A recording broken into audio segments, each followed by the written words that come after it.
أعوذ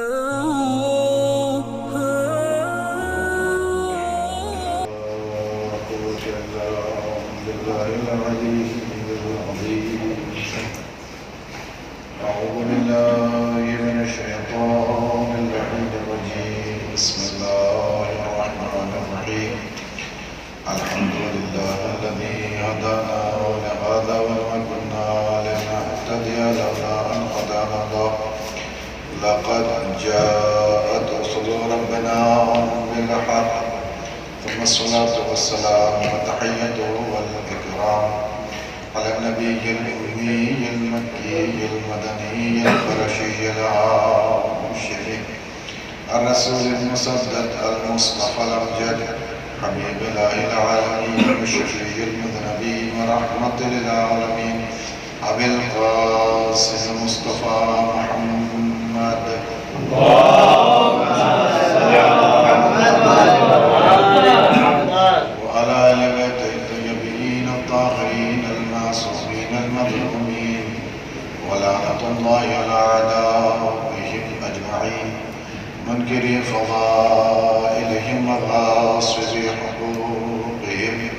اللهم خص أنت ولا ظالم باللعن مني وأبد به ولم تظلم الثانية والثالثة والرابع.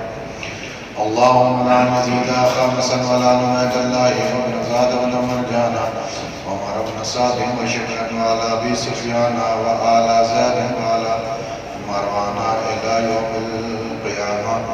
رب اشرح لي صدري ويسر لي أمري واحلل عقدة من لساني يفقهوا قولي. أما بعد فقد قال الله سبحانه وتعالى في القرآن الحكيم وهو أصدق الصادقين وقوله الحق. بسم الله الرحمن الرحيم. ولم يجدك يتيما فآوى ووجدك ضالا فهدى. صلوات محمد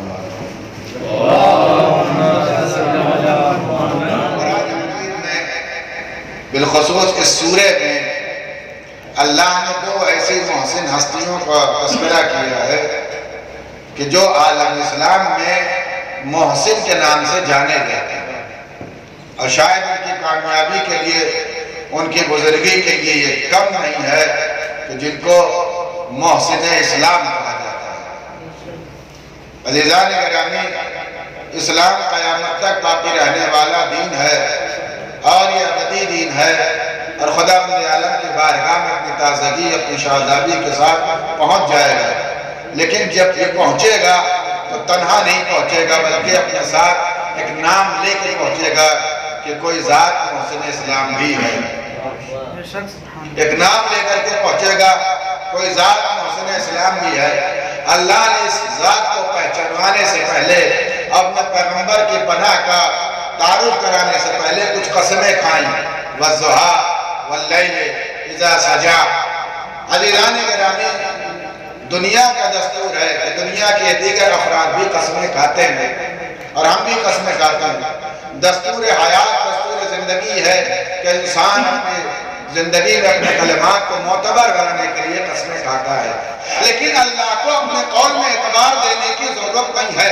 وہ روز اول سے معتبر تھا، معتبر ہے اور معتبر رہے گا۔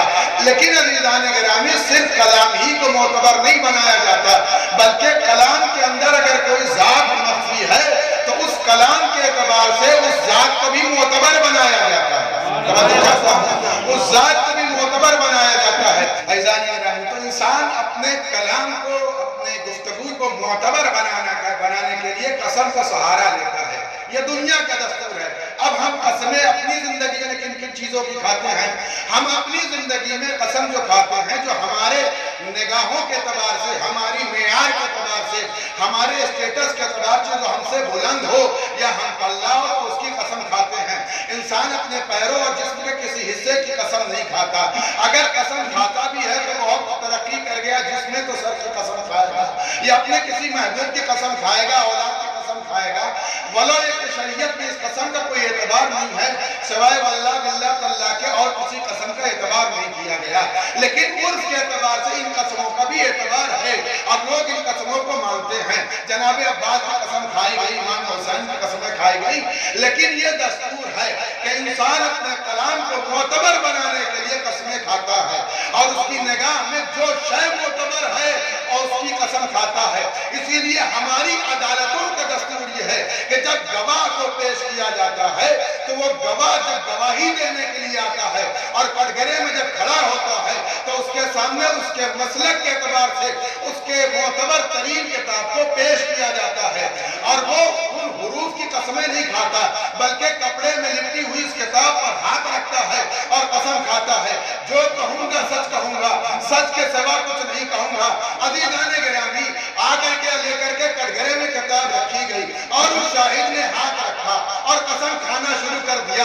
اب جیسے اس نے ہاتھ رکھ کر کے قسم کھایا، اب کوئی جتنے لوگ عدالت میں بیٹھے ہیں اب اس کی گفتگو لکھی بھی جائے گی اور اس کی گفتگو معتبر بھی بن جائے گی، اس کی گفتگو معتبر بھی بن جائے گی۔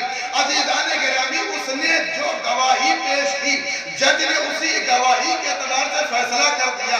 ہم نے جج صاحب کا قلم پکڑ لیا، آپ نے کس بنیاد پر، کس گواہی کی بنیاد پر اور کس صداقت کی بنیاد پر فیصلہ کر دیا؟ کہا تم نے نہیں دیکھا اس نے اپنے مسلکی معتبر کتاب پر ہاتھ رکھ کے قسم کھایا ہے، اس بات کی دلیل ہے کہ سچا ہے۔ عزیزان گرامی، لاکھوں سلام ایسی عدالتوں پر، کافر کی عدالت صحیح، لیکن اگر ایک گنہگار قرآن جیسی مقدس کتاب کے خلاف پر ہاتھ رکھ کے قسم کھائے تو گواہی کے لیے کافی ہو جائے، لیکن وہ سیدہ، وہ طاہرہ، وہ عذرا، وہ بطول اگر دو گواہیاں اور ایسے مقدس گواہیوں کو لے کر کے جائیں جو ثابت نہیں ناطق قرآن ہو، پھر بھی مسلمان ان گواہیوں کو ماننے کے لیے تیار نہیں ہے۔ ایک صلوات پڑھیے محمد والے محمد پر۔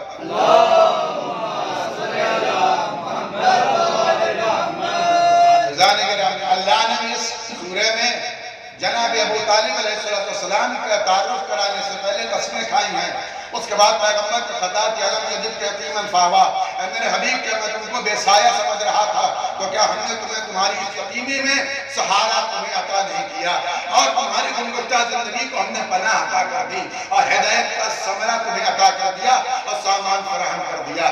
عزیزان گرامی، پیغمبر اسلام کی یتیمی کی گفتگو ہو رہی ہے، آپ بہتر جانتے ہیں، ایک ایسی یتیمی کی کہ اگر کوئی یتیم رہ جاتا تو شاید اس کے ساتھ ساتھ اسلام یتیم رہ جاتا، لیکن اللہ نے اپنے پیغمبر کے ذریعے سے اپنے پیغمبر کو اس پناہ کو دے کر کے بتا دیا کہ نہ میرا پیغمبر نہ حبیب نہ وارث اللہ وارث ہے، اور نہ میرے حبیب کے ذریعے سے جو دین آنے والا ہے وہ بھی لاوارث نہیں ہے، اس کا بھی کوئی پناہ دینے والا موجود ہے۔ اس پناہ دینے والی عظیم شخصیت کا نام ابو طالب ہے، سمجھو چاہتا ہوں، اس پناہ دینے والی عظیم شخصیت کا نام ابو طالب ہے۔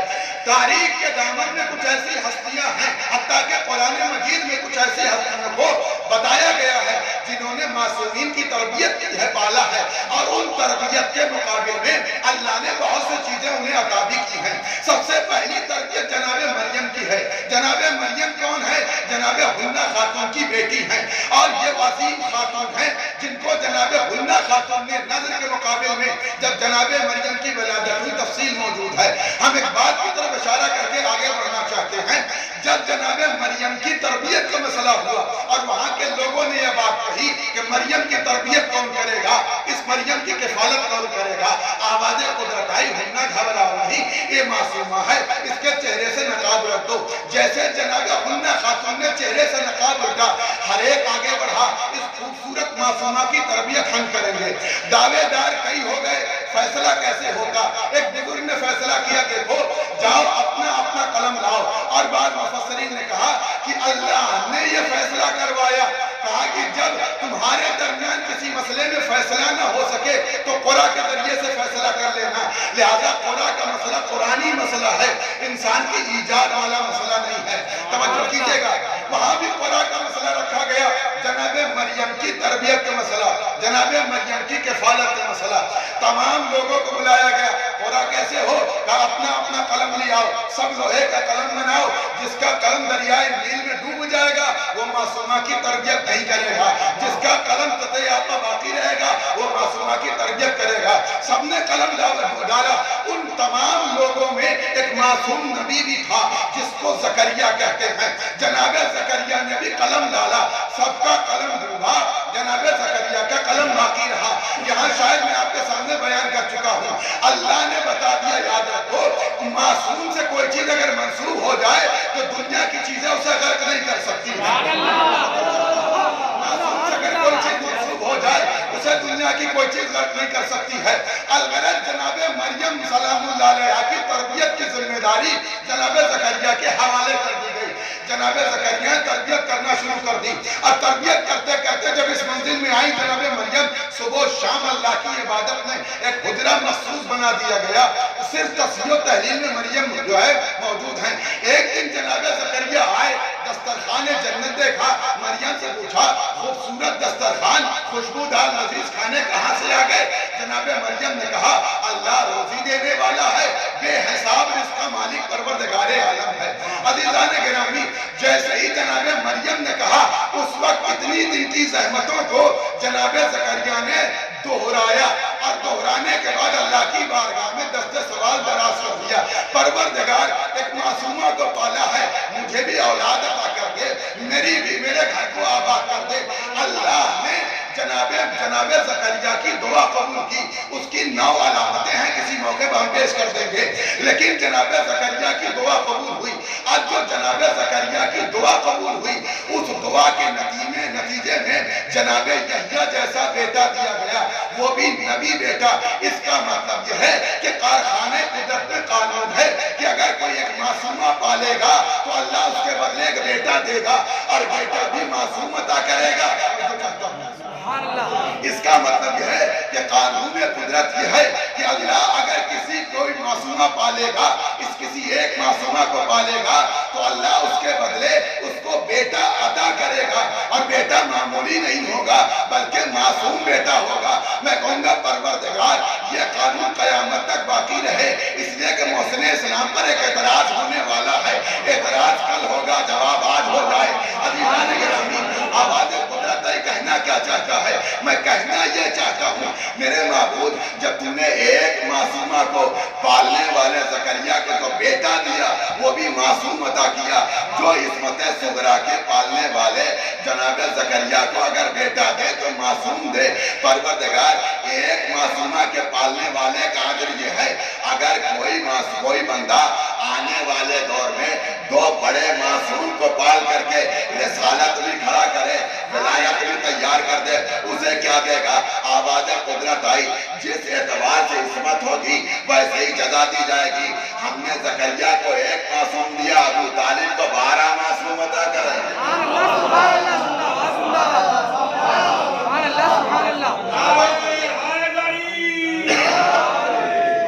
ہم نے زکریا کو ایک بیٹا معصوم عطا کیا. ابو طالب کو گھر بھر دیں گے. ابو طالب کے آنگن میں عصمتوں کا آنگن کہا جائے گا. ابو طالب کا باپ عصمتوں کا باپ کہا جائے گا.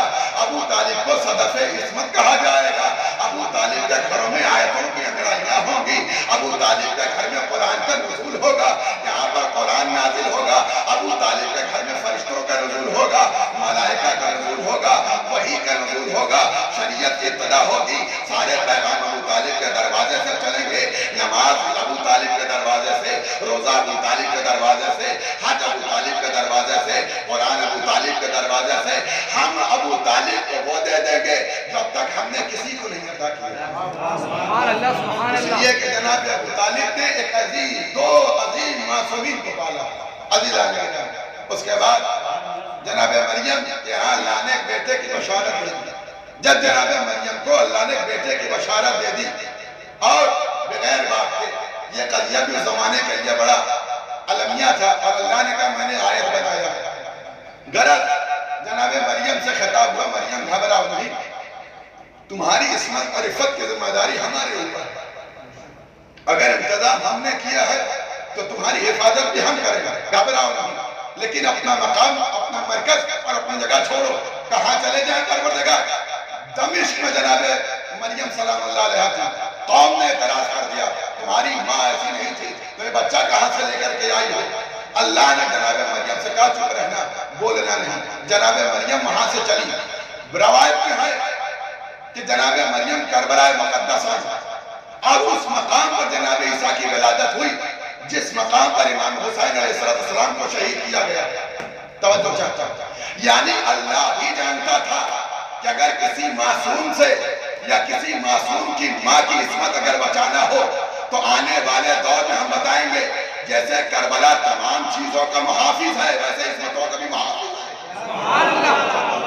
جیسے کربلا اسلام کے ہر رخ کا محافظ ہے ویسے ہی کربلا اسلام کے ان تمام معصومین کے عصمتوں کا بھی محافظ ہے. اس لیے ہم نے مریم کو اس مقام پر بھیجا. جناب مریم یہاں گئی، فرات کے کنارے زندگی گزار رہی. آپ اس سے بہتر جانتے ہیں فاضل موجود ہیں. الغرض جناب مریم سے ان کی قوم سوال کرنے آئی، بتاؤ کہاں سے لائی ہو؟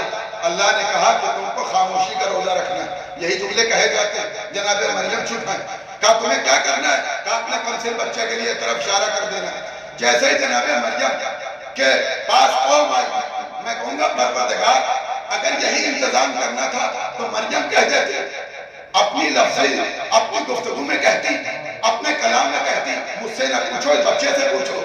آخر تم نے اشارہ کرنے کے لیے تو کہا، ایک معصومہ بول دے گی، آواز قدرت آئے گی نہیں، بلکہ ہم انتظام کیے دیتے ہیں اور سارے اعتراض کا جواب بھی دے دیتے ہیں کہ سنو، معصومہ کے لیے ضروری نہیں کہ ہر گستاخ کے کلام کا سوال کا جواب دو، چاہے سلام کا جواب ہو یا کلام کا جواب ہو، چاہے سلام کا جواب ہو یا کلام کا جواب ہو. معصومہ کے لیے ضروری نہیں کہ ہر گستاخ کے سلام کا اور کلام کا جواب دے. لہذا میری معصومہ بولے گی نہیں، کسی کے کلام کا جواب نہ دے گی. جناب مریم کے پاس قوم آئی، مریم کہاں سے لائی ہو بچہ؟ جناب مریم نے اشارہ کیا. جناب عیسیٰ بولنے لگے. چند دنوں کے جناب عیسیٰ، انی عبداللہ وآتانی الکتاب وجعلنی نبیّا، میں اللہ کا بندہ ہوں، کتاب لے کر کے آیا ہوں، مجھے اللہ نے نبی بنایا ہے. ساری قوم مطمئن جانے لگی. ہم نے کہا رکو ٹھہرو، کہاں جا رہے ہو؟ تم تو جناب مریم کی عصمت و عفت کی گواہی کے لیے آئے تھے.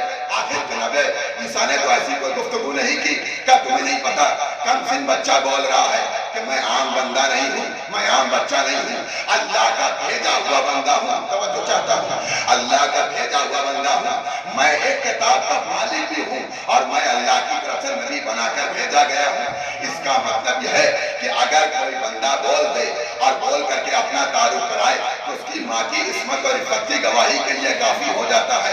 عزیزان گرامی، لاکھوں سلام جناب عیسیٰ کی ماں کی قوم کے اوپر کہ 3 جملے کافی ہو گئے. جناب عیسیٰ کی نبوت کے لیے بھی اور ماں کی عصمت و عفت و طہارت کے لیے بھی. لیکن عزیزان گرامی، جناب عیسیٰ نے صرف 3 آیتیں پڑھی ہیں، پورا سورہ نہیں پڑھا، قرآن نہیں پڑھا، دیگر کتابیں نہیں پڑھی. اگر جناب مریم کا ایک بیٹا 3 آیتوں سے عصمت بچا سکتا ہے تو وہ ابو طالب کا بیٹا جو دنیا سے چیخ چیخ کے کہہ رہا تھا، آؤ توریت ہم سنائے، آؤ زبور ہم سنائے، آؤ انجیل ہم سنائے، قرآن ہم سے پوچھو، جو 4 کتابوں کا مالک ہو اس کا باپ کافر کیسے ہو سکتا ہے؟ صلی اللہ علیہ محمد والا.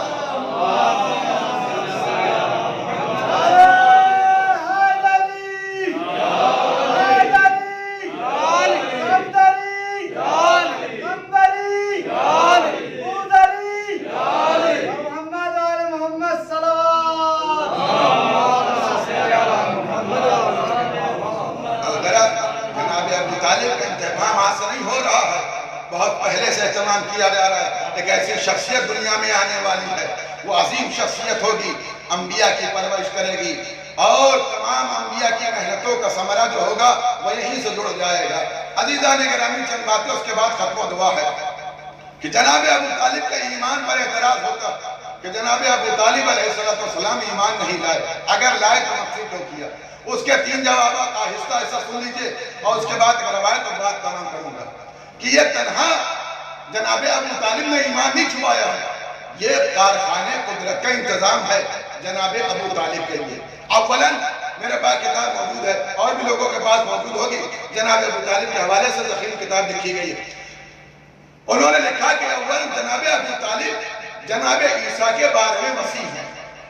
توجہ چاہتا ہے، جناب ابو طالب جناب ہر نبی کا کہ 12 وسیع ہے. ہر نبی کے جتنے نبی دنیا میں گزرے ہیں 1,24,000 پیغمبر، ہر نبی کے 12 وسیع ہیں. اب جناب عیسیٰ آخری نبی تھے پیغمبر سے پہلے، اس لیے جناب ابو طالب اپنے زمانے میں جناب عیسیٰ کے وسیع ہیں. توجہ چاہتا ہوں. اور جناب ابو طالب کے لیے اگر ایمان چھپانے کی بات ہے تو سنو، جناب ابو طالب نے ایمان کیوں چھپایا؟ صرف جناب ابو طالب نہیں، قرآن مجید میں 3 ہستیاں ایسی ہیں جنہوں نے ایمان چھپایا اور تقیتاً اپنے ایمان کو موقع کی تلاش میں تھے، جب موقع ملا تب ظاہر کیا، اور اگر موقع نہیں ملا تو اسی عنوان سے چلے گئے، اور اللہ نے اس مخفی ایمان کو اس قدر سراہا، بعض کا سورے میں نام دے دیا اور بعض کا پورا نام انہی سوروں سے منسوب کر دیا گیا۔ اتنا مقدس لوگ بن گئے جنہوں نے اپنے ایمان کو چھپا کر کے لوگوں کے خطرات سے دنیا سے وہ چلے گئے۔ سب سے پہلا نام جناب ابراہیم۔ جناب ابراہیم نے اپنے زمانے میں جب ان کے خاندان کے کچھ لوگ بت پرستی کرتے تھے تو جناب ابراہیم نے اپنے کلمات کو بھی مخفی رکھا اور اپنے عقیدے کو بھی مخفی رکھا۔ وہ واقعہ جناب ابراہیم کا توریے والا مشہور آپ جانتے ہیں۔ اسی لیے جناب ابو طالب کو ابراہیم ثانی کہا جاتا ہے۔ توجہ چاہتا ہوں، جناب ابو طالب کو ابراہیم ثانی کہا جاتا ہے کہ جناب اس طریقے سے جناب ابراہیم نے اپنے ایمان کو مخفی رکھ کر کے اسلام کے کارواں کو آگے بڑھایا تھا۔ اسی طریقے سے جناب ابو طالب نے اپنے ایمان کو مخفی رکھ کر کے اسلام کی تربیت کی تھی، اور اس تربیت کا دلیل یہ ہے کہ قرآن مجید میں بسم اللہ کے بعد جو آیت شروع ہوتی ہے وہ اللہ کا کلام ضرور ہے، لیکن دنیا میں جب پیغمبر کے نکاح کے خطبے کی بات آئی تو اس فقرے کو سب سے پہلے جناب ابو طالب نے اہل مکہ کے سامنے خطبہ نکاح میں پڑھا، الحمدللہ رب العالمین۔ صاحب مصباح الظلم نے کہا اتنا خوبصورت جملہ جناب ابو طالب کے دہنے پاک سے ادا ہوا کہ اللہ نے ادھر ادھر دینے کی ضرورت نہیں، قرآن کے سر کو سجا کے بتایا کہ جس طریقے سے قیامت تک اسلام ابو طالب سے جدا نہیں ہے، ویسے ہی قیامت تک ابو طالب کے کلمے سے اسلام جدا نہیں ہے۔ قرآن مجید کی جو ابتدا ہو رہی ہے جناب ابو طالب کے دہنے اقدس کے ادا کیے ہوئے جملے ہیں جو الحمدللہ رب العالمین سے ابتدائے سورہ حمد ہو رہی ہے۔ عزیزان گرامی، یہ کیا ممکن ہے کہ جو شخص کافر ہو اس کے دہنے اقدس سے جملے ادا ہوں اور اس کو قرآن مجید جیسی مقدس کتاب میں جگہ دے دی جائے؟ جگہ دینا اس بات کی دلیل ہے کہ ابو طالب کل بھی محترم تھے اور آج بھی محترم ہیں۔ ایک صلوات پڑھیے محمد والے محمد۔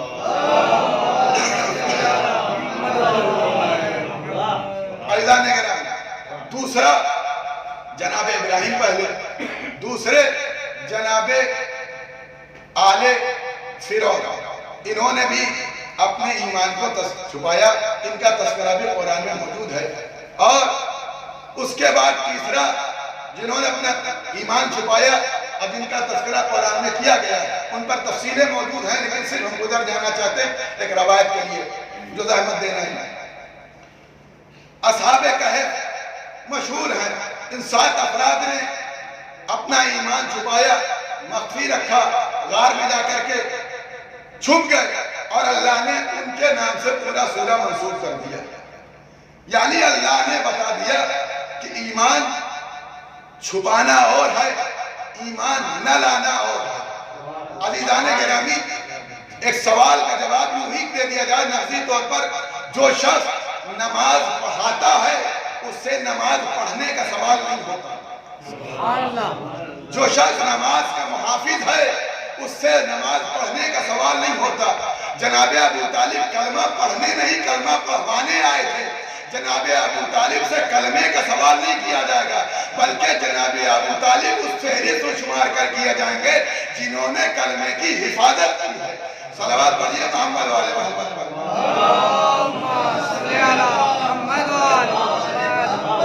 پیغمبر اسلام نے اپنی زندگی میں چند جملے کہے، انا ابن الفاطمیون، میں کئی فاطماؤں کا بیٹا ہوں، انا ابن الذبیحین، میں 2 ذبیحوں کا فرزند ہوں۔ 2 ذبیحے کون ہیں؟ کہ پیغمبر اسلام نے فرمایا کہ میں 2 ذبیحوں کا فرزند ہوں۔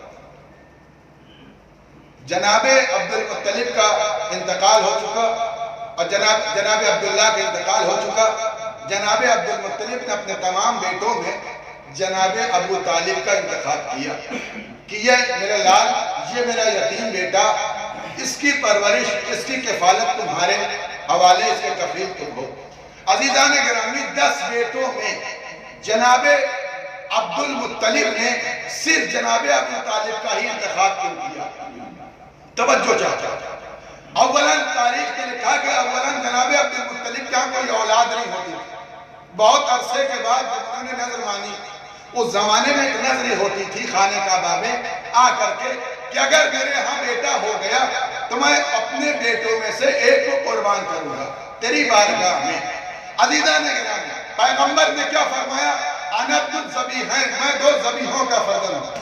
پہلا ذبیحہ آپ کے سامنے واضح ہے، جناب اسماعیل نبی اللہ اگر جناب ابراہیم کی چھری سے ذبح ہو جاتے تو جناب پیغمبر اسلام کی نسل جو چل رہی تھی وہ جناب اسماعیل سے سلمن بعد سلمن چل رہی تھی اور وہیں تک بات رک جاتی۔ جناب اسماعیل کی حفاظت کر کے اس سلم کو بچا لیا گیا، اسی لیے پہلا ذبیحہ جناب اسماعیل کو قرار دیا گیا کہ میں اس ذبیحے کا فرزند ہوں جو اللہ کی بارگاہ میں قربان کیا گیا اور اس کی قربانی اللہ کی بارگاہ میں قبول ہوئی۔ یہ آپ کے سامنے واقعہ موجود ہے۔ دوسرا ذبیحہ، میں دوسرے ذبیحے کا فرزند ہوں، دوسرا ذبیحہ سن لیجئے۔ اس روایت کو تھوڑا بہت تذکرہ کیا گیا ہے حیات القلوب میں بھی، اور اس کو ایک بزرگ عالم دین علامہ، ایک صلوات پڑھے محمد والے محمد مظاہر علی قاسمی صاحب جو دیوبند کے فارغ علماء میں اور سر فہرست علماء میں ان کا شمار ہوتا تھا، انہوں نے اس روایت کو سیرت حلبیہ سے غالباً نقل کیا اور یہ پڑھتے پڑھتے آئے کہ دوسرے ذبیحے سے مراد کیا ہے؟ کہ دوسرا ذبیحہ چونکہ جناب عبد المطلب کہاں، آپ پہچانے جناب ابو طالب کا معیار مقام کیا ہے؟ کیوں جناب عبد المطلب نے 10 بیٹوں میں 9 کو نظر انداز کیا؟ ایک کا انتقال ہو چکا تھا، 8 بیٹوں کا نظر انداز کر کے جناب ابو طالب کا انتخاب پیغمبر کی کفالت کے لیے کیوں کیا؟ جناب ابو طالب کا انتخاب کیوں ہوا؟ الغرض جب جناب عبد المطلب کے ہاں بیٹے ہوئے تو ایک دن کو یاد آیا کہ مجھے اپنی نظر مکمل کرنا چاہیے۔ اب یہ کیسے طے ہو؟ بیٹے تو 10 ہیں، قربانی ایک کو دینی ہے، ایک کو قربان کرنا ہے اللہ کی بارگاہ میں۔ انہوں نے بھی قرعہ ڈالا اور قرعہ نکلا جناب عبداللہ پیغمبر اسلام کے والد گرامی کے نام۔ اگر جناب عبداللہ قربان ہو جاتے ہیں تو نسل عبداللہ تھم جائے گی اور رسالت وہیں پر رک جائے گی، لہٰذا عبداللہ کو بچانا ہے چونکہ رسالت جا کر کے تمام ہونی ہے۔ توجہ چاہتا ہے، جناب عبداللہ کے نام قرعہ نکلا، اللہ نے کی بارگاہ میں جناب عبد المطلب نے اس قربانی کو پورا کرنے کے لیے چھری اور رسی بنائی اور اپنے بیٹے عبداللہ کو لے چلے کہ ہم لے کر کے آئیں اور خانہ کعبہ اس مقام پر جہاں نظر دی جاتی ہے وہ اپنے بیٹے کو قربان کر کے اپنی نظر مکمل کرے۔ جیسے ہی نکلے جناب ابو طالب نے دیکھا کہ بابا جان کہاں جا رہے ہیں؟ کہا بیٹا اپنی قسم کو اور اپنی نظر کو مکمل کرنا چاہتا ہے۔ جناب ابو طالب نے کہا بابا رک جائیے۔ کہا کیا چاہتا ہے؟ کہا بابا میں نے سنا ہے کہ ایک انسان کے نظر کا جو دیت ہوتی ہے وہ 10 اونٹ ہوتی ہے، اگر اس کا فدیہ کر دیا جائے 10 اونٹ کا تو کیا میرے بھائی کی جان بچ جائے گی؟ کہا ہاں بیٹا بچ جائے گی۔ جناب ابو طالب نے کہا بابا میرے حصے کے 10 اونٹ لے لیجئے، میرے بھائی کی جان بچا لیجئے، 10 اونٹ قربان کر دیجئے۔ کہا بیٹا کیسے طے ہو؟ عزیزان گرامی جناب ابو طالب نے کہا قرعہ کر لیجئے، اگر 10 اونٹوں کا قرعہ نکلے اونٹوں کو قربان کریے، اگر میرے بھائی کا قرعہ نکلے تو ہم میرے بھائی کو قربان کیجئے۔ قرعہ ڈالا گیا، پھر عبداللہ کا نام نکلا۔ دوبارہ جناب ابو طالب نے کہا بابا 10 اونٹ اور بڑھا لیجئے، جناب ابو طالب نے 10 اونٹ اور دیے۔ دوبارہ ڈالا گیا۔ مظاہر علی قاسمی صاحب لکھتے ہیں اور فرماتے ہیں کہ یہاں تک کہ جناب عبداللہ اپنے جناب عبد المطلب اپنے بیٹے کے سامنے قرعہ ڈالتے رہے، عبداللہ کا نام نکلتا رہا۔ 90 اونٹ کی بات آ گئی۔ اب جب 90 اونٹ کی بات آ گئی اب جناب ابو طالب نے کہا پروردگار ابو طالب کے بعد جو سرمایہ تھا ہم نے سب داؤں پر لگا دیا ہے، اگر اب اونٹوں کا قرعہ نہ نکلا تو اب میرے درمیان اور میرے بھائی کے درمیان قرعہ پڑے گا، یا عبداللہ قربان ہو جائیں گے یا ابو طالب قربان ہو جائیں گے۔ عزیزان گرامی ان دونوں بھائیوں کا بچانا مشیت کو بہت ضروری ہے، اس لیے کہ ایک سر سے رسالت چلے گی اور ایک سر سے محمد چلے گی۔ ان دونوں بھائیوں کو بچانا ضروری ہے۔ عزیزان گرامی جناب ابو طالب نے اپنے بابا سے کہا بابا 100 اونٹوں کا قرعہ ڈالیے، اب جو 100 اونٹوں کا قرا جناب عبداللہ کے ساتھ ڈالا گیا تو 100 اونٹوں کا قرا نکلا. جناب ابو طالب نے اپنے بیٹوں کو لیا اور لے کر کے اہل مکہ کو بلایا, آؤ جس نے کبھی گوشت نہ کھایا ہو میرے لال ابو طالب کے صدقے میں گوشت کھا لے. 100 اونٹوں کو جناب ابو طالب نے قربان کرایا اور سارے مکے میں گوشت تقسیم کر دیا گیا. عزیزان گرامی, اس لیے پیغمبر نے فرمایا انا ابن الذبیحہ, پہلا ذبیحہ اسماعیل کا فرزند ہوں اور دوسرا ذبیحہ عبداللہ کا فرزند ہوں. صلوات پڑھیے محمد والا محمد پر.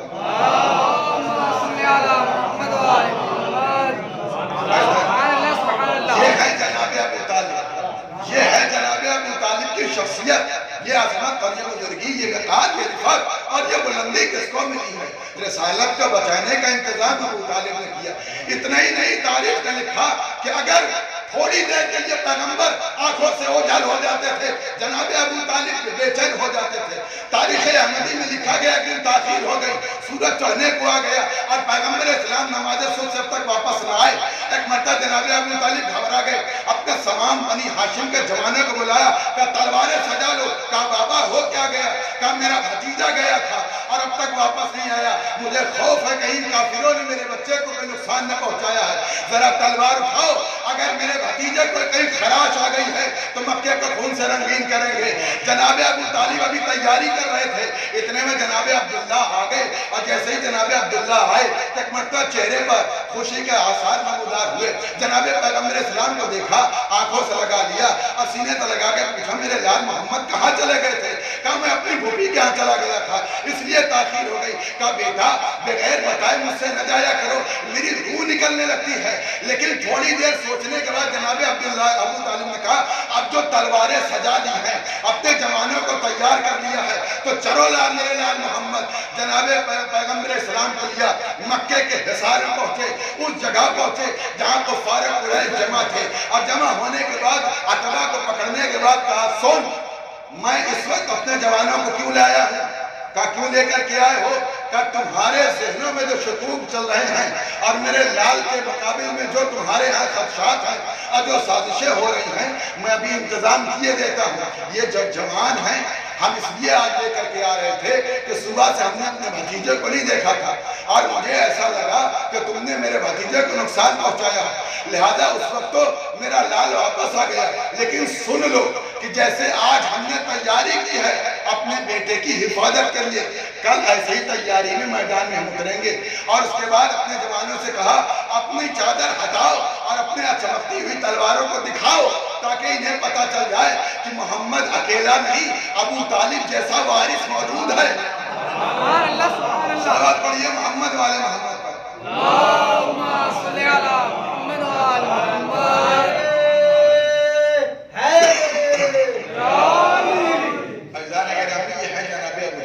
باتیں بہت ساری ہیں کیونکہ اس کے بعد ایک پروگرام ہے, میں آپ کی خدمت میں بات سے پھر انشاءاللہ موقع ملا تو جناب ابو طالب کے حوالے سے اور بھی گفتگو کی جائے گی.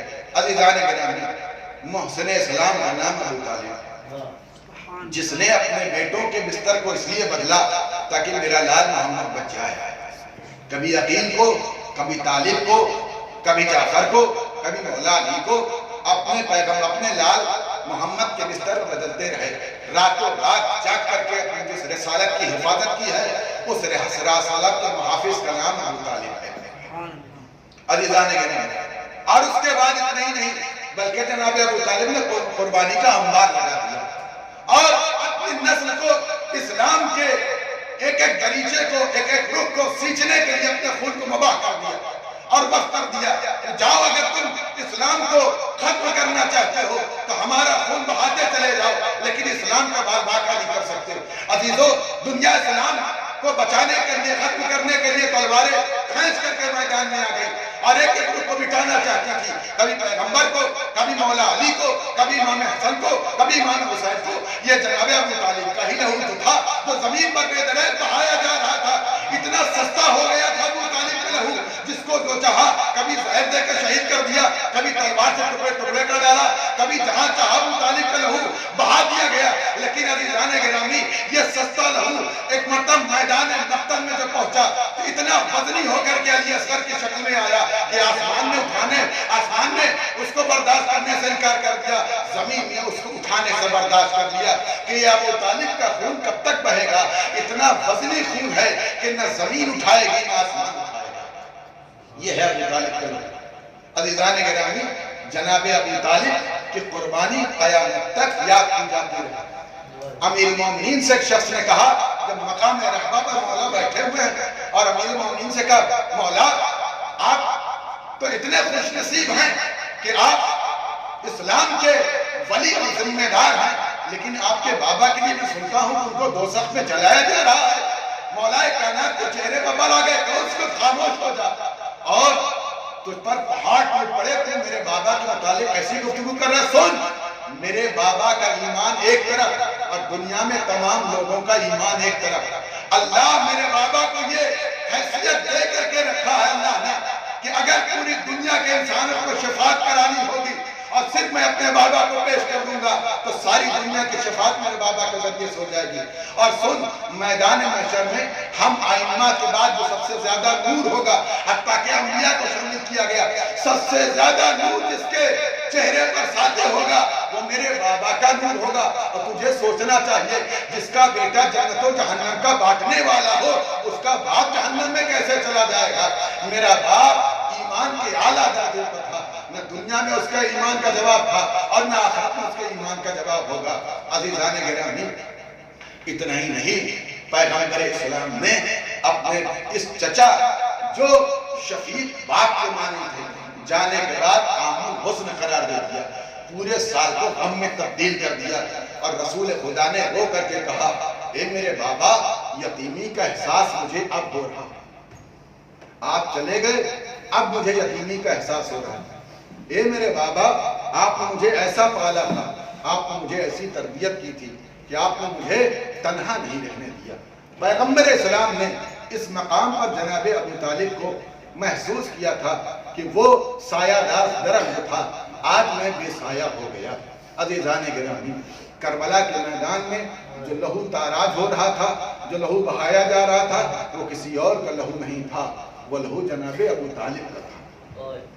عزیزو مقتل میں امام حسین جب جانے کے لیے تیار ہوئے، روایت کے جملے ہیں کہ اپنی بہنوں کے پاس آئے اور آنے کے بعد کہا اے میری شہزادیوں، اے میری بہنوں، حسین آخر رخصت کے لیے آیا۔ جیسے ہی امام حسین نے جملے کہے، کربلا میں امام حسین کے 7 بہنیں رونے لگی، میرے بھائیا اس مقتل میں مجھ کو کس کے حوالے کر کے جا رہے؟ تمام بہنوں میں جناب زینب نے کہا میرے بھائیا ایک کا گزارش کیا ہے بہن؟ کا گزارش یہ ہے اے میرے بھائیا اگر ہمارا گزر جس طریقے سے ہم کربلا میں آئے ہیں، ایک خواہش یہ ہے کہ ہم بہنیں حلقہ بنا کے کھڑی ہو جائیں، ہمارے درمیان سے تم گزر جاؤ تاکہ تمہیں ایک مرتبہ جی بھر کے دیکھ لوں، اب اس کے بعد تمہارا چہرہ نصیب نہ ہوگا۔ اللہ اکبر، جناب امام حسین اپنی بہنوں کے حلقے سے گزر رہے تھے، جیسے ہی گزرتے گزرتے تھوڑی دور چلے تھے تو ایک مرتبہ محسوس کیا کہ شاید کسی نے میرا دامن پکڑ لیا ہے۔ اب جو پلٹ کے دیکھا 4 سالہ بیٹی دامن سے لپٹی، بابا اپنے بہنوں سے رخصت ہو لیجئے گا تو اپنی بیٹی کو بھی یاد کر لیجئے گا۔ حسین نے کلیجے سے لگا میری بیٹی سکینہ، اے میری بیٹی سکینہ آج دستور بدل گیا، اے میری بیٹی آج سے دستور یہ ہے کہ مقتل میں میرا لال علی اصغر میرے سینے پر سوئے گا اور تم ماں کے سینے پر سو جانا۔ ہاں زادارو، ایک مرتبہ جناب امام حسین مقتل کے لیے تیار ہو رہے تھے، اسبِ وفا پر سوار ہوئے لیکن گھوڑا قدم نہیں بڑھاتا۔ عزیزو ایک مرتبہ امام حسین نے کہا میرے وفادار جانور مجھے مقتل پہنچا دے، مجھے معلوم ہے تو بھی کئی روز کا پیاسا ہے، تھک گیا ہے، بس آخری سواری ہے، لے جانے کی ذمہ داری ہے، اب تجھے واپس لانے کی ذمہ داری نہیں ہے۔ لیکن گھوڑا زارو قطار رونے لگا۔ حسین نے سمو کی جانب دیکھا، بیٹی کو ایک مرتبہ سمو سے لپٹا دیکھا، گھوڑے سے زمین پر آئے، سکینہ سے کو کلیجے سے لگایا، لگانے کے بعد کہا میرے لال تو نے مجھے رخصت کر دیا تھا کیوں روکا؟ کہا بابا روکنے نہیں آئی ہوں، ایک خواہش تمنا پوری کر دیجئے۔ کہا بیٹی تمنا کیا ہے؟ کہا تمنا یہ ہے بابا آخری مرتبہ اپنے سینے پہ سلا لو بابا، یہ میرے بابا آخری مرتبہ مجھے اپنے سینے پر لٹا لو بابا۔ عزیزو ایک مرتبہ امام حسین جلتی زمین پر لے کے سکینہ اپنے بابا کے سینے پر آئی۔ عزیزو جیسے سکینہ سینے پر آئی ایک مرتبہ تھوڑی دیر کے بعد دامن جھاڑ کے کھڑی ہو گئی، جاؤ میرے بابا خدا حافظ۔ اے میرے بابا اب آپ کی بیٹی نہ روکے گی۔ عزادارو اتنا سننا تھا، میں کہوں گا اے بی بی آپ نے اپنے بابا کو زحمت کیوں دی؟ آخر مقتل میں اتنی جلدی سے ہنگام میں کسی کو نیند نہیں آتی۔ تو شاید سکینہ جواب دے وہ تو مجھے بھی معلوم ہے کہ کسی کو نیند نہیں آتی، میں نے بہانہ تلاش کیا تھا، میرا بابا صبح سے لاشیں اٹھا کے تھک گیا تھا، میں نے اپنے بابا کو ایک بہانہ سے آرام کرنے کا سامان فراہم کر دیا تاکہ میرا بابا تھوڑی دیر آرام۔ سیالم